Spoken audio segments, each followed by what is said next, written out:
Mondays are typically my day off, and most Mondays what I enjoy doing is cooking dinner for Christy when she comes home from work. Cooking is therapeutic for me, and this past Monday was no different. I actually started preparing dinner early because I was making a homemade marinara sauce that needed several hours of simmering on the stove. So at lunchtime I got everything ready, and just as I had gotten all the ingredients mixed up and ready to simmer for several hours, the power went out in our neighborhood. It ended up not coming on again until about 9 o'clock at night.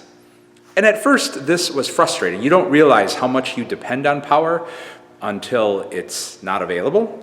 Incidentally, I had forgotten to charge my cell phone, so I was completely and totally unplugged. And yes, there was some frustration in all of that. But when Christy came home, we made the best of it. I told her there wasn't the dinner waiting for her that I had hoped or that she had hoped for.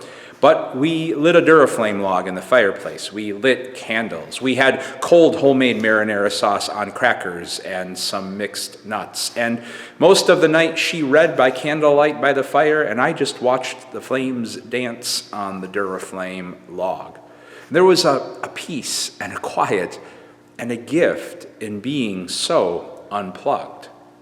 For those of us who practice following the way of Jesus, we talk a lot, or maybe not a lot, but we do talk about practicing the Sabbath in our lives, which can mean many different things. It's not just going to church on Sunday, but it's taking time to intentionally unplug from all of the busyness and demands and tethers of life, which for me includes my smartphone, which is why I was grateful it was not charged when the power went out. And while it's always better if we can intentionally practice Sabbath in our lives, sometimes people like me need a power outage to remind us of that holy invitation to pause and pray and to practice taking some time, even if just a few hours, to intentionally unplug as best as we can. Because when we do find ourselves unplugging from all that is so demanding and alluring in our lives, we do come to discover that what we are actually plugged into is a love and presence that simply longs to be still with us.